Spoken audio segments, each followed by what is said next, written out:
అందరికీ నమస్కారం. Welcome to it's TV. ప్రస్తుతం మనతో పాటున్నారు ముక్కామల పీఠాధిపతి శ్రీ శ్రీ శ్రీధర్ స్వామీజీ గారు. గురువుగారితో మాట్లాడి ద్వాదశ రాసుల వారికి కూడా శ్రీ పరాభవనామ సంవత్సరంలో ఆర్థిక పరంగా, ఆరోగ్య పరంగా అసలు అన్ని రంగాల వారికి ఏ విధంగా ఉండబోతుంది? ఎటువంటి జాగ్రత్తలు తీసుకోవాలి? పరిహారాలేంటి? ఏ దేవత ఆరాధన చేస్తే బాగుంటుంది? ఇవన్నీ కూడా గురుగారితో మాట్లాడి తెలుసుకుందాం. నమస్కారం గురుగారు. శ్రీమాత్రి నమః. గురుగారు, ధనస్సు రాశి వారికి శ్రీ పరాభవనామ సంవత్సరంలో ఏ విధంగా ఉండబోతుంది? ధనుసు రాశి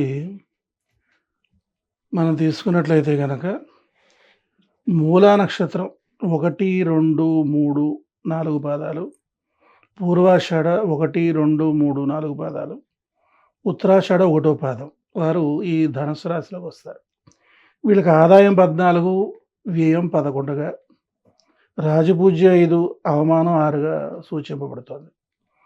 అయితే వీళ్ళకి గోచార రీత్యా చాలా ఇబ్బందులే సూచిస్తున్నాయి.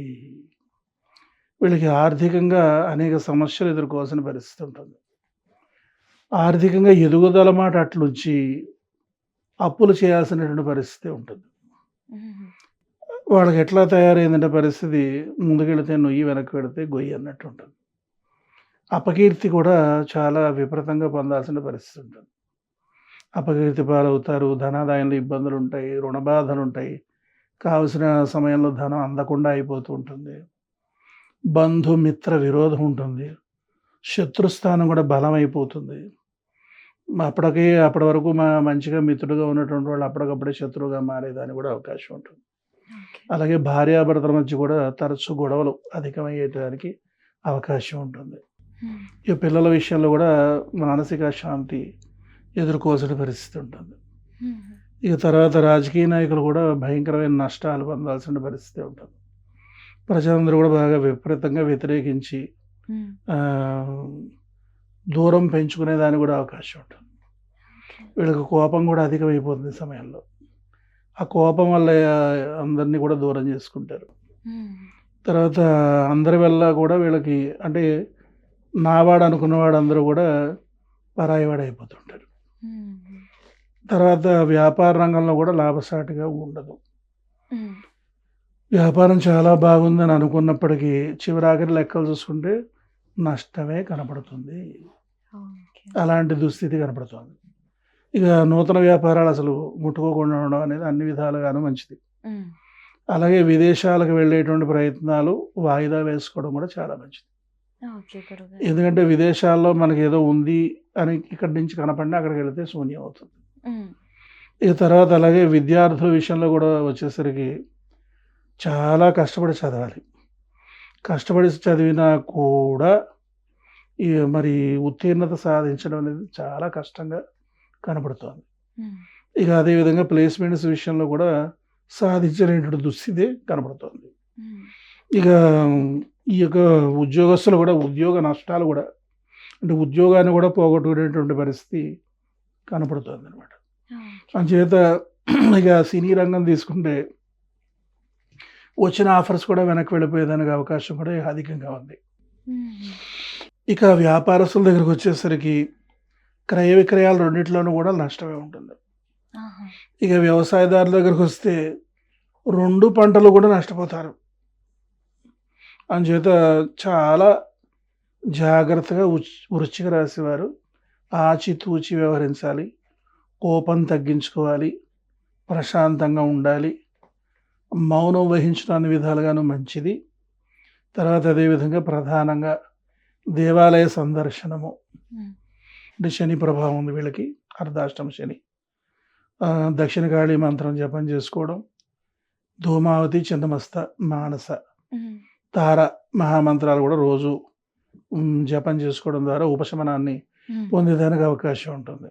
ఓకే. అయితే ఏంటంటేనమ్మా, ఈ సంవత్సరం గడపడం అంటే సామాన్యమైన విషయం కాదు. అవును గురుగారు. అది కేవలము బాగున్నప్పుడు గడపడం వేరు. హ్మ్. అది ఏంటంటే ఏమిటి అప్పుడే అయిపోయిందా సంవత్సరం అనిపిస్తుంది బాగున్నప్పుడు. హ్మ్. ఇక బాగాలేనప్పుడు ఎప్పుడవుతుందిరా నాయన, హ్మ్. గంట గడపడమే కష్టంగా అయిపోతూ ఉంటుంది. అవును. అటువంటి సందర్భంలో కేవలం భగవంతుడు మాత్రమే రక్షించగలుగుతాడు. హ్మ్. కొన్ని నక్షత్రాలుంటాయి. కొన్ని జాతకాలుంటాయి. లైఫ్ అంతా దుర్భరంగానే ఉంటుంది. అసలు తట్టుకోలేమనమాట. అసలు అయ్య బాబోయ్! వీళ్ళు ఎలాగా బ్రతుకుతున్నారా నాయనా అనిపిస్తుంటుంది. అట్లాంటి వాళ్ళు కూడా దైవానుగ్రహంతో ఆ రకమైనటువంటి దుస్థితి నుంచి బయటపడగలుగుతారు. ఎందుకంటే నా అనుభవంలో నేను చాలా చూశాను తల్లి. అమ్మవారు ఎంత దుస్థితి నుంచి అయినా సరే రక్షిస్తుంది. ఒకసారి ఏమైందంటే కాకినాడ నుంచి ఒక అబ్బాయి వచ్చాడు. వచ్చి చిన్న పిల్లాడు వాడు. దాదాపు ఒక 21, 22 ఉంటాయి అంతే. అలా నుంచుని చూస్తున్నాడు ఆ వంక. అనేసరికి ఇటు రారా అన్నాను. అన్నాడు. ఏరా రా పర్వాలేదన్నా. ఏమో దూరంగా నుంచున్నావంటే కనీసం మీకు ఇవ్వడానికి 2 అరటిపళ్ళు కూడా తెచ్చుకోలేకపోయాను గురువు. నా పరిస్థితి అట్లాంటిది, దుస్థితి నాది అట్లాంటిదని కళ్ళల్లో నీళ్ళు పెట్టుకున్నాడు.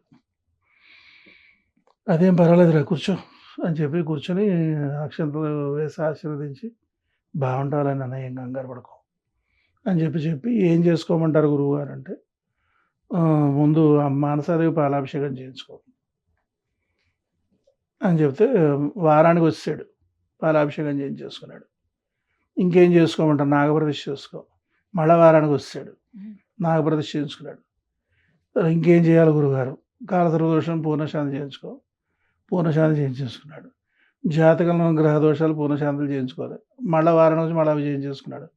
భార్యకి, పిల్లలకి, తమ్ముడు పెళ్ళాలకి, పిల్లలకి చేయించేసుకుని అమ్మవారికి ఏదైనా ఇవ్వాలనుకుంటున్నాను గురువారు 15,000 రూపాయలు ఏమిమంటారంటే చనివిడి వడపప్పు పానకం పెట్టేటువంటి గిన్నెలు 3 గిన్నెలు కింద పడలేం, అది అవసరం ఉంటుంది నానంటే పట్టుకొచ్చి ఇచ్చాడు.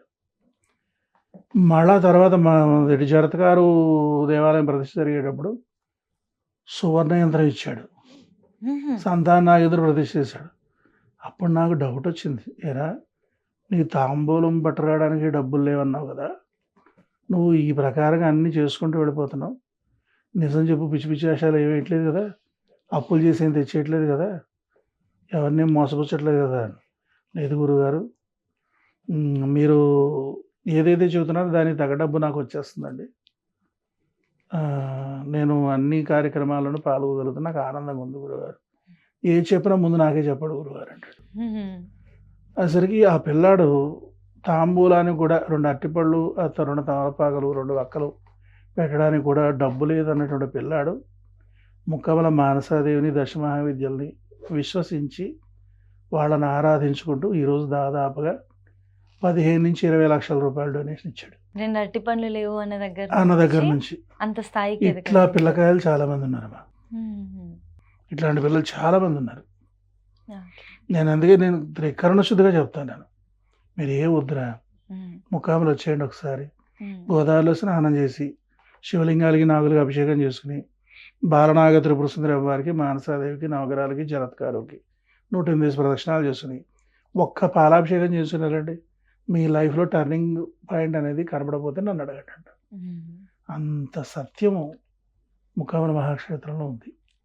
కర్మల క్షయం అయిపోయి మరి చక్కగా మంచి ఉన్నతమైనటువంటి స్థితిని కలగజేసేటువంటి ఏకైక క్షేత్రం కలియుగంలో ముక్కామలే. కానీ రావడం కష్టం. అదే పరీక్ష పెడుతుంది అమ్మవారు. తల్లి ముక్కామల మహాక్షేత్రంలో నిన్ను దర్శించే భాగ్యాన్ని ప్రసాదించని మానసాదేవిని వేడుకుంటే రాగలుగుతారు. అదే సంకల్పం గట్టిగా ఉండాలి. ఓకే గురుగారు, మరి రాశి వాళ్ళకి వివాహపరంగా ఏ విధంగా ఉండబోతుంది? వివాహపరంగా కూడా కొంచెం ఇబ్బందులేనమ్మా, కొంచెం జాగ్రత్తగానే ఉండాలి. వివాహం కావాలనుకున్నప్పుడు మానసాదేవి ఒక పాలాభిషేకం చేయించుకుని వివాహ ప్రయత్నం ప్రారంభిస్తే వెంటనే ఫలితం ఉంటుంది. బాగుంటుంది. మానాల్సిన అవసరం లేదు, ఇబ్బందులు ఉన్నాయి. అంచేత ఆ ఇబ్బందులు అధిగమించడానికి మానసాదేవిని ఆశ్రయించి పాలాభిషేకం చేయించుకోవడం ద్వారా సత్ఫలితాలు సాధించవచ్చు. ఆరోగ్యపరంగా కూడా కొంచెం ఇబ్బంది ఉంటుందమ్మా. దేవి ఖడ్గమాల స్తోత్రం పారాయణం చేసుకోవడం ద్వారా ఆరోగ్యాన్ని కుదుటపరచుకోవచ్చు. అన్ని విషయాల పరంగా కూడా ఇబ్బందులే ఉన్నాయి. జాగ్రత్తగా ఉండాలి. ఇంకా మనం బయటపడగలుగుతాం. ఉపశమనం కలుగుతుంది, ఖచ్చితంగా కలుగుతాం. భయపడాల్సిన పర్లేదు. ఇందులో ఏంటంటే ఇలా ఉందని ముందు చెప్పడం అనేది మంచిది. ఇలా బాగాలేదు కనుక మనం ఈ జాగ్రత్తలు తీసుకుంటూ దైవబలాన్ని పెంచుకుంటూ మళ్ళీ ఘన విజయాలు సాధించుకోవచ్చు. ఖచ్చితంగా. ధన్యవాదాలు గురుగారు. శ్రీమాత్రే నమః.